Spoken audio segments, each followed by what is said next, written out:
Hello, I'm Juliet Stevenson. As an actress, I often have to pronounce long and difficult words, but I struggled when I first came across the name of this disease, Lymphangioleiomyomatosis. Luckily, it's also known as LAM for short. However, my struggle to pronounce its name is nothing compared to the struggle experienced by sufferers of illness. It's predominantly diagnosed in young women, and for many of them, a flight of stairs is a mountain, and picking up their small child is simply impossible. LAM primarily attacks the lungs, destroying healthy lung tissue and leaving the sufferer increasingly short of breath. Currently, there is no cure for it and no proven effective treatment. So for many patients, their only hope of survival is a risky lung transplant. But for those women who are diagnosed with LAM, there is hope. I am very proud to be a patron of LAM Action, a charity which has two main aims. Firstly, it provides much-needed support and information to LAM sufferers and their families.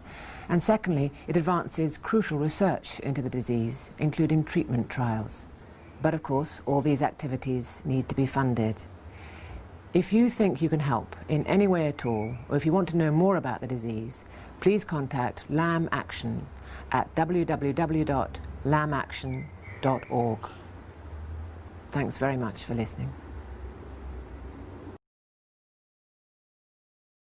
Lymphangioleiomyomatosis, which we affectionately abbreviate to LAM, is a rare progressive lung disease that primarily affects women and young women. The average age of diagnosis of LAM is 35 years.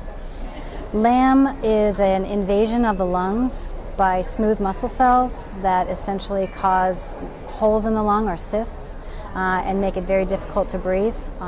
It can cause lung collapse because the cysts are at the edge of the lung and air leaks out, creating a very painful experience of a pneumothorax.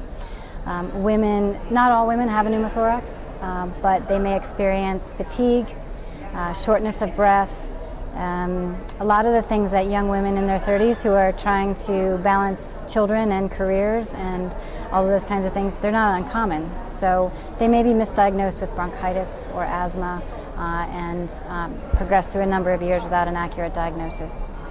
Once diagnosed with LAM, there is a treatment. In May of 2015, through funding by the LAM Foundation into research, we obtained an FDA approval for the very first treatment of LAM. It's called sirolimus. So sirolimus is not a cure.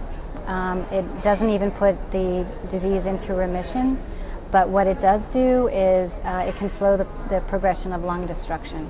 So women who are on sirolimus have lung stabilization in many cases. It doesn't work for all women, so we're still looking for a cure.